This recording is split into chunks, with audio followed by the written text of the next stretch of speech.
Hello friends, मेरा नाम रमेश है। मैं 16 साल का हूँ और मैं मेरठ का रहने वाला हूँ। मेरी भाभी अकेलापन महसूस कर रही थी। मैं उनका अकेलापन दूर करने के लिए उनके साथ सोने चला गया। रात को 1 घंटे बाद भाभी की मुझ पे बारिश हुई। मैं ऐसी बारिश में पहली बार भीगा था। मुझसे वो बारिश नहीं भुलाई जाती और मैं सुबह तक नहाता रहा भाभी की बारिश में। ये बात 16 मार्च 2019 की है। मेरा 11वीं का रिजल्ट आया था। पास होने की खुशी में और होली भी आने वाली थी। सोचा वही भाभी के साथ होली भी खेल लूंगा, इसलिए मामा के यहाँ चला गया मेवात। मामा के घर में 6 लोग हैं। मामा, मामी, बड़ा बेटा राजेश जो फौज में नौकरी करता है और उसकी बीवी सौमिया, साथ में इनका 1.5 साल का बेटा, आखिर में मोहित जो मेरे से 2 साल छोटा है। मामा के घर में पहुंचकर मैंने सबके साथ बैठकर चाय पी। पता नहीं क्यों भाभी आज भी मुझसे पल्ला करती है, मोहित से नहीं। भाभी मेरे से बातें सही से करती है पर पल्लू नहीं हटाती है। मैंने भाभी का चेहरा बस शादी की फोटोज में देखा है, सामने से नहीं। हाथों से तो इतनी गोमरी दिखती है, पूछो मत। बड़े भाई के तो मजे ही मजे हैं। थोड़ी देर बाद मामा खेतों में चले गए और मामी बोली, अगर रमेश तू 1 दिन और नहीं आता तो तुझे तेरी भाभी नहीं मिलती। क्यों भाभी? मैंने कहा। भाभी बोली, मैं कल अपनी माँ के घर जा रही हूँ। ये तो गलत बात है भाभी, मैं आपसे मिलने आया हूँ और आप जाने की तैयारी करे बैठे हो। नहीं जाना है, मैंने भाभी से कहा। नहीं रमेश, कल मेरा जाना जरूरी है। मैंने मेरी माँ से बोल दिया था जरूर आऊंगी, भाभी ने बताया। मैंने कहा अगर जाना जरूरी है तो होली के बाद चली जाना। क्यों, सही है न मामी? मैं कुछ नहीं बोलूंगी, तुम दोनों देख लो देवर भाभी, मामी ने कहा। मोहित बोला, ये सही रहेगा भाभी, आप होली के बाद चली जाना। तुम दोनों समझो, अगर जरूरी नहीं होता तो रुक जाती मैं, भाभी ने कहा। मैं फटाक से उठा और भाभी की गोद में बैठ गया। आज मैं दूसरी बार उनकी गोद में बैठा था। पहले बार तब शादी के बाद जब देवर को गोद में बैठाने की रस्म होती है। जैसे ही आज गोद में बैठा वो मुझे इतनी गर्म लगी जैसे कभी पैर पे बाइक का सलेंसर लगता है। भाभी मुझे उठाने लगी तो मैं उनकी गोद से उठा नहीं, मैंने अपने दोनों हाथ पीछे करके भाभी को कस के पकड़ लिया। मैंने कहा जब तक आप हाँ नहीं बोलोगी तब तक मैं नहीं उठने वाला। मामी बोली, बेटी हाँ बोल दे, ये बड़ा जिद्दी है, मानेगा नहीं। ठीक है, बस होली तक, भाभी ने कहा। भाभी के हाँ कहते ही मैं नाचने लगा। मामी और मोहित हंसने लगे। मेरे उठते ही भाभी ने लंबी सिसकी ली थी और किसी ने नहीं देखा था। शायद भाभी को अपने पति की तड़प लगी होगी। उनके पति को फौज में गए 8-9 महीने होने वाले थे। मैंने कहीं पढ़ा था, शादीशुदा औरत के अंदर आग लगती रहती है, अगर टाइम पे वो आग न बुझे तो 16 बन जाती है। मैं भी क्या कर सकता था। मैं और मोहित खेलने चले गए गवर्नमेंट स्कूल के ग्राउंड में। रात को जब हम दोनों वापस आए तब तक खाना भी बना हुआ था। मैंने और मोहित ने खाना खाया। फिर मामी बोली, तुम दोनों बैठक में जाकर सो जाओ। ठीक है माँ, मोहित ने बोला। मैंने मामी से कहा, मामी भाभी कहाँ पे है? बेटा वो अपने कमरे में सोने चली गई है। खाना खाते वक्त बच्चा रोने लगा। मैंने सौमिया से कहा इसे अपने कमरे में जाकर और दूध पिला कर सुला दो, मामी ने बताया। मैंने मोहित से कहा, चल थोड़ी देर भाभी से गप्पे मार के आते हैं। हम दोनों ऊपर छत पे भाभी के कमरे में गए। जैसे ही हम कमरे में घुसे भाभी बेड पे लेटी हुई थी और बच्चा सो चुका था। भाभी ने मुझे देखते ही पहले तो पल्लू ठीक किया, फिर बैठी हुई। हम भी बेड पे जाकर लेट गए और बातें करने लगे। भाभी ने अभी भी टाइट सूट पहना हुआ था और भाभी के पास लेटने से उनकी हेडलाइट बड़ी बड़ी दिख रही थी, पूरी कसी हुई। मैं बोला, भाभी आप क्या रात को भी सूट पहन के सोती हो? हाँ, मैं तो सूट ही पहनती हूँ, भाभी ने कहा। मैं बोला, मगर भाभी औरतें तो रात को नाइटी पहन के सोती हैं, ऐसा नहीं कि नहीं पहनती। पहनती हूँ जब तुम्हारे भैया घर पर होते हैं। उन्हें बड़ी पसंद आती है जब मैं नाइटी पहनती हूँ, भाभी ने कहा। मोहित बोला, आप कब नाइटी पहनती हो भाभी? मैंने तो आज तक नहीं देखा। तुम चाहते हो मैं नाइटी पहन के पूरे घर में फिरूं? मुझे माँ जी से पिटान है क्या? बस इस कमरे तक, और वो भी तुम्हारे भैया घर पे होते हैं तब तक, भाभी ने कहा। मोहित बोला, भाभी प्लीज हमें भी पहन के दिखाओ न। नहीं बिल्कुल नहीं, भाभी ने कहा। मैंने भी भाभी से कहा प्लीज भाभी पहन के आओ न, हम भी तो देखे नाइटी में आप कैसी लगती हो, चाहो तो आप फिर से वापस निकाल देना। नहीं रमेश नहीं पहनूंगी, भाभी ने बोला। मोहित रोते हुए कहने लगा, भाभी आप मुझसे प्यार नहीं करते हो, बस रमेश से करते हो। इसके कहने से आपने अपनी माँ के घर जाना कैंसिल कर दिया और मैं तो बस आपको नाइटी पहन के दिखाने की बोल रहा हूँ। ओके रो मत, पहन के आती हूँ, भाभी ने कहा। भाभी नाइटी पहनने बाथरूम में चली गई। मोहित मुझसे बोला, देखा मेरे झूठे मूठे रोने का कमाल। हम दोनों की आंखें बाथरूम के गेट पे लगी थी, भाभी को देखने के लिए।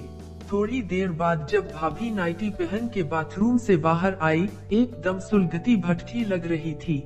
भाभी ने पिंक कलर की नाइटी पहनी थी और मुंह पे पल्लू की वजह से उनकी हेडलाइटें पहाड़ जैसी दिख रही थी। भाभी को नाइटी में देखकर उनकी तारीफ में कुछ बोल दूं, पर मुझसे तो कुछ बोला नहीं गया, क्योंकि भाभी को नाइटी में देखकर मेरी सांसें तेज हो चली थी। फिर मोहित बोला, भाभी आप नाइटी में मस्त लग रही हो। तुम्हारे भैया भी यही कहते हैं। मोहित, तुम कुछ नहीं बोलोगे क्या रमेश? भाभी ने कहा। मुझे डर के मारे कुछ समझ में नहीं आया कि क्या बोलूं। मैंने हकलाते हुए कह दिया, आपने सारी सुंदरता हमारे भैया के लिए छिपा के रखी हुई है भाभी। भाभी समझ गई मैं अब बच्चा नहीं रहा हूँ और मैंने उनके पूरे शरीर को निहार लिया है। भाभी नाइटी बदलने नहीं गई और फिर बेड पे बच्चे के लेफ्ट साइड में बैठ गई और मोहित बच्चे के राइट साइड में बैठा था।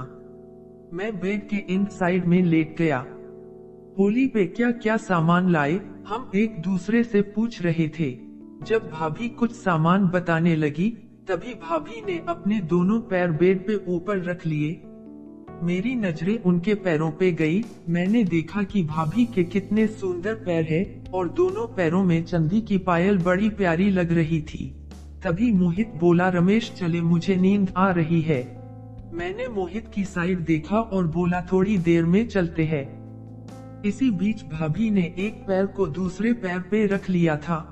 मैंने देखा कि पैर पे पैर रखने से उनकी गोमरी पिंडियां दिखने लगी। मेरे मन में हुआ बस एक बार छू लूं। मुझे लगा कि भाभी मुझे देख रही है, मैं उनकी पिंडियों को देख रहा हूँ। मैं जल्दी से उठा और मोहित से बोला, चल चले। मोहित, बहुत रात हो गई। मैं बिना कुछ बोले भाभी को वहाँ से चला आया। मोहित ने भाभी को गुड नाइट किया था। अगले दिन मैं मोहित के साथ मामा के खेतों में घूमने गया। 11 बजे घूम फिर कर हम वापस घर आए। आंगन में मामी देसी चूल्हे पे रोटियां बना रही थी और भाभी साइड में बैठी अपना लेफ्ट साइड से सूट ऊपर करके बच्चे को अपना दूध पिला रही थी। मैं एक प्लेट लेकर मामी के पास बैठकर खाना खाने लगा और मोहित बच्चे को अपनी गोद में लेने लगा। मेरी नजर भाभी पे चली गई। जैसे ही बच्चा भाभी की गोद से निकला, मेरी नजरें वहीं पे अटक गई। मुझे भाभी की एक हेडलाइट दिखी, जो टाइट सूट की वजह से बाहर आने को जोर मार रही थी। मेरे दिल में आग लगी कि भागकर मैं भी दूध पी लूं। फिर भाभी ने दबाकर अपनी हेडलाइट को अंदर किया और अपना सूट ठीक किया। तभी मामी बोली, रमेश और रोटी लेगा। तब जाकर मेरा ध्यान भाभी से हटा और मामी से बोला, हाँ मामी, एक रोटी और दे दो। मैं रोटी खाते खाते सोच रहा था कि भाभी ने पल्लू के अंदर से तो नहीं देख लिया मुझे कि मैं उनकी हेडलाइट को देख रहा था, या फिर भाभी ने मुझे जानबूझकर तो नहीं दिखाई है। नहीं नहीं, जो औरत अपना चेहरा नहीं दिखाती है, वो अपनी हेडलाइट कैसे दिखा सकती है मुझे? मैंने अपने आप से बोला, ये मेरा वहम है। मैं दिन में मोहित के दोस्तों के साथ ताश खेलने लगा और शाम को स्कूल के ग्राउंड में क्रिकेट। 4 दिन खेलने और घूमने में निकल गए। आज होली है 21 मार्च 2019 और अगले दिन भाभी भी अपने घर चली जाएगी। आज खूब होली खेलनी है भाभी के साथ। मैंने और मोहित ने ड्रमों में पानी भरा और उनमें कलर मिला दिया। फौज से भैया का फोन भी आया और सबने होली की शुभकामनाएं दी भैया को। मामा अपने दोस्तों के यहाँ चले गए खेलने। घर के आंगन में मोहित के 3 दोस्त, पड़ोस की 2 लड़कियां, मामी और मैं इकट्ठे हुए। पहले तो एक दूसरे को हल्का हल्का चेहरे पे कलर लगाया। हम लड़कों ने भाभी, मामी और लड़कियों को पानी से भिगोया। भाभी के भीगते ही उनका सूट उनसे ऐसे चिपक गया जैसे दीवार पे पेंट चिपकता है। सूट चिपकने से उनके शरीर का एक एक अंग खिल के दिखने लगा। मैंने मामी को एक बार भी पानी नहीं मारा। फिर हम सब भाग भाग कर एक दूसरे को पानी मारने लगे। कभी मैं लड़कियों को पानी मारता, कभी भाभी को। मैं भाभी को पानी मारने के लिए भाभी के पीछे भागा और भाभी घर के अंदर भागी। भागते भागते ड्राइंग रूम में पहुंच गई और गीले कपड़े होने की वजह से उनका पैर फिसल गया। जैसे ही भाभी गिरने लगी मैंने उनका हाथ पकड़ लिया। भाभी को बचाने के चक्कर में मैं भी भाभी के ऊपर जा गिरा। भाभी फर्श पे, मैं उनके ऊपर था। भाभी इतनी भीगने के बावजूद भी बहुत गर्म थी। वो पल्लू के अंदर से मेरी आंखों से आंखें मिलाए हुए थी। कुछ देर हम दोनों उसी हालत में पड़े रहे। फिर लड़कियां अंदर आई और उन्होंने हमें उठाया। लड़कियों ने बोला, भाभी आपको चोट तो नहीं लगी? नहीं, रमेश ने मुझे चोट नहीं लगने दी, भाभी ने बताया। हम चारों आंगन में जाकर खेलने लगे। आधे घंटे बाद हमारे कलर खत्म हो गए। भाभी ने कहा, रमेश जाओ, चक्की के पास कलर की थैली रखी है, उठा लाओ। मैं चक्की वाले कमरे में गया और सब कोनों में देखा, मुझे कलर की थैली कहीं नहीं मिली। फिर वापस आने लगा। जैसे ही चक्की वाले कमरे से निकला भाभी आ गई। उनके हाथ में एक कलर की थैली थी। मुझे लगा था कि थैली उन्हें कहीं और से मिली है, पर नहीं। भाभी ने मुझे कहा, अंदर चलो। हम दोनों अंदर गए। अंदर जाकर भाभी ने कलर की थैली मुझे दी और बोली, ये लो कलर, मेरे सारे बदन पे लगाओ। मैं हका बका रह गया। भाभी ये क्या कह रही है? मैंने डरते डरते कलर भाभी के चेहरे पे और गर्दन पे लगाया और चुपचाप खड़ा हो गया। तभी भाभी ने मेरा हाथ पकड़ा और कलर की थैली में से कलर की मुट्ठी भरवा ली। फिर उन्होंने मेरा हाथ अपने सूट के अंदर देकर रगड़ते हुए अपने शरीर पे कलर लगाने लगी। मेरे पैरों के नीचे से जमीन निकल गई और मैं सुन्न हो गया। भाभी लंबी लंबी सिसकियां लेने लगी। उन्होंने मुझसे आगे पीछे सब जगह कलर लगवाया। फिर भाभी चली गई और मैं भी पीछे पीछे आंगन में चला गया। अब भाभी अलग ही मस्ती में होली खेलने लगी। मैं हैरान, हम सब एक साइड में, भाभी अकेली हम सबको भिगो रही थी जैसे खुला सांड हो। शाम के 4 बजे हमने होली खेलना बंद किया। फिर हम सब नहा धोकर पकोड़े खाने लगे। भाभी ने 2 पकोड़े मेरी प्लेट से उठाकर खाने लगी। मेरे मन में हुआ, अगर आज घर पे पूरा परिवार नहीं होता तो भाभी मुझे कच्चा ही खा जाती। बाद में मैं और मोहित गांव में घूमने निकल गए। रात को जब हम देर से आए तो मामी बोली, अरे तुम दोनों कहाँ थे? तुम्हारी भाभी पूछ रही थी तुम दोनों को। मामी ने बताया। हम दोनों भाभी के कमरे में गए और देखा कि बच्चा सो गया था और भाभी बेड के पास टहल रही थी। मोहित बोला, भाभी आप हमें ढूंढ रही थी, कहाँ घूमते रहते हो तुम दोनों? मैं घर में अकेली बोर होती रहती हूँ, भाभी ने कहा। मोहित बोला, बस भाभी रमेश को गाँव घुमाता रहता हूँ, चलो बातें करते हैं कल की तरह, भाभी ने कहा। मैंने हल्की फुल्की बातें की, ज्यादा कुछ नहीं बोला। मैं समझ चुका हूँ भाभी के दिमाग में कुछ तो चल रहा है। भाभी ने मोहित से पूछा, मोहित आज तुम कोई फरमाइश नहीं करोगे क्या? अभी करता हूँ भाभी। मोहित सोचता रहा क्या बोलूं। फिर मोहित मुझसे पूछता है, तू बता क्या फरमाइश करूं? मैंने मना कर दिया। फिर कुछ देर बाद भाभी बोली, पिछली बार जो फरमाइश की थी वही पूरी करूं क्या? मोहित बोला, क्या भाभी मुझे याद नहीं? तुम्हें उस दिन की तरह दोबारा नाइटी पहन के दिखाऊं? भाभी ने कहा। मैं अब समझा, भाभी मुझे अपने आप को नाइटी में दिखाना चाहती हैं। मोहित बोला, जल्दी से पहन के आओ न भाभी। भाभी उस दिन की तरह मुंह पे पल्लू और पिंक नाइटी पहन के आई। मेरे मन में आग लगनी शुरू हो गई, कैसे न कैसे रोक के रखा। फिर जानबूझकर भाभी मोहित के पास बैठ गई ताकि मेरे अंदर और आग लगे।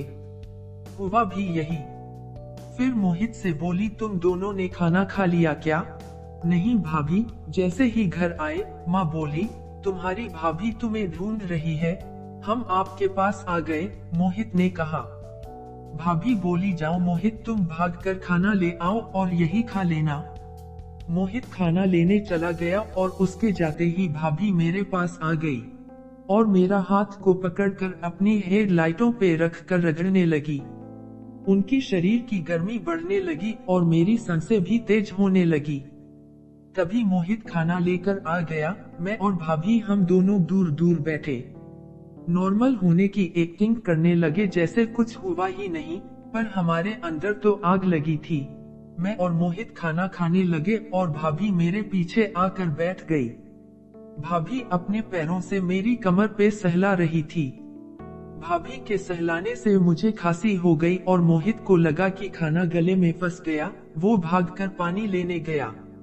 जैसे ही मोहित कमरे से बाहर निकला, अब मैंने भाभी की हेडलाइटों को जोर जोर से दबाया। जैसे ही मोहित पानी लेकर वापस आया, भाभी उठकर बाथरूम में चली गई। मैं समझ गया कि उनका पानी निकलने वाला है और वो अब अपना पानी हाथ से निकालेगी। मैंने मोहित से पानी लेकर पी लिया। जब तक हमने खाना खत्म किया तब जाकर भाभी बाथरूम से बाहर आई और दूसरा सूट पहने हुई थी। आज उन्होंने मेरे नाम का सुख भोग लिया है। थोड़ी देर बाद मोहित बोला, चल रमेश, चल के सोते हैं, आज बड़ी थकावट हो रखी है। हम दोनों जाने लगे और भाभी ने मुझे अपनी गर्दन से नहीं जाने का इशारा किया। मैं डरा हुआ था, एक तो मामा का घर, दूसरा ये सब मेरे साथ पहली बार हो रहा था। मैं चुपचाप भाभी के कमरे से चला आया। कल रात के बाद मैं भाभी से थोड़ा दूर रहने लगा। फिर याद आया कि आज तो भाभी अपने घर चली जाएगी और फिर सब भूल जाएगी। सुबह जब मैं खाना खाने मामी के पास गया, वहाँ मामी के सिवा कोई नहीं था।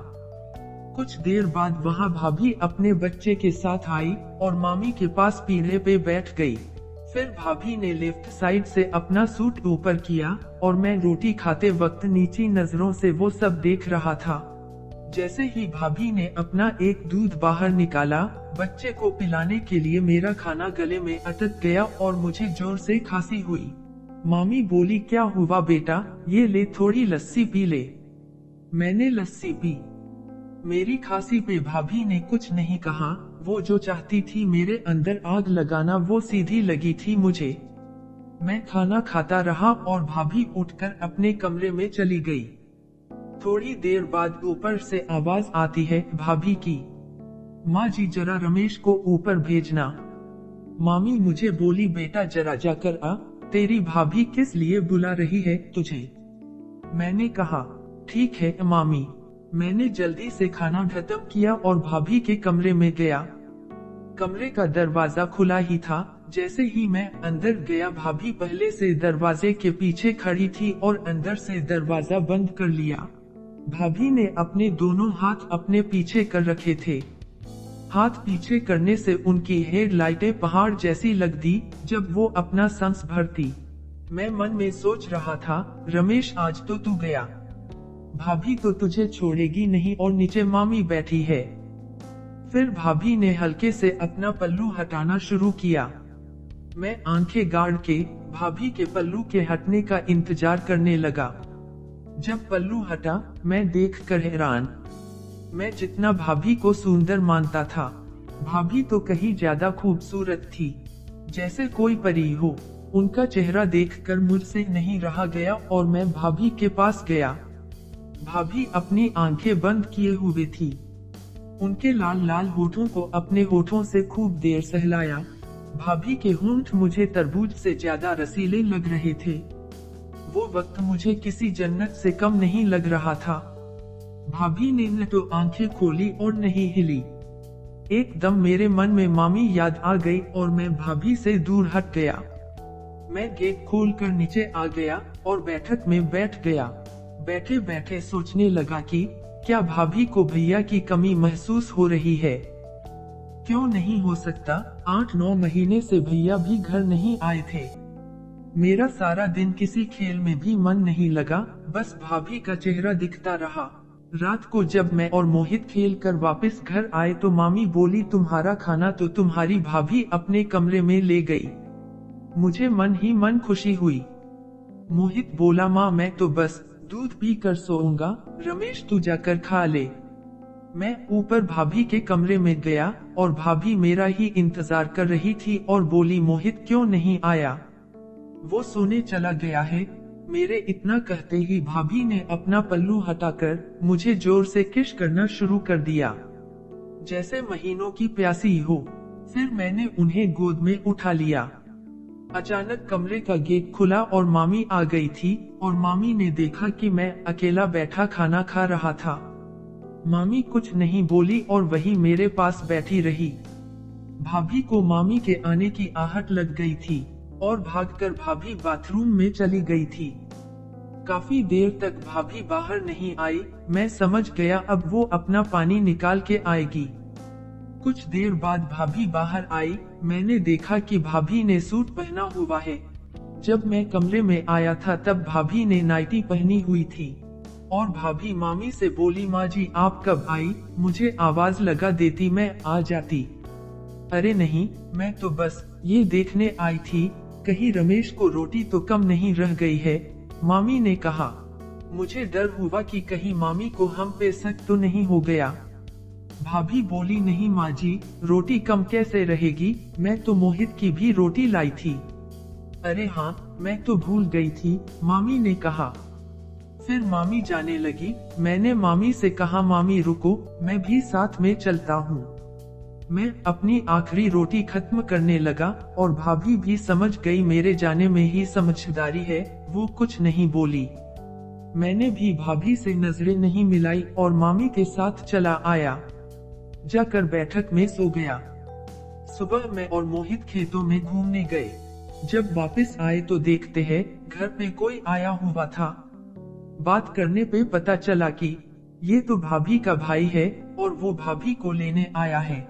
जब मैं बैठक से अंदर गया, भाभी जाने के लिए तैयार बैठी थी। भाभी ने बैठे बैठे अपना पल्लू हटाया। उनके चेहरे पे इतनी उदासी थी कह नहीं सकता। शायद किस्मत को हमारा रिश्ता यही तक का मंजूर था। कुछ देर बाद भाभी उसके भाई के साथ चली गई। आपको ये स्टोरी कैसी लगी मुझे कमेंट करके बताएं।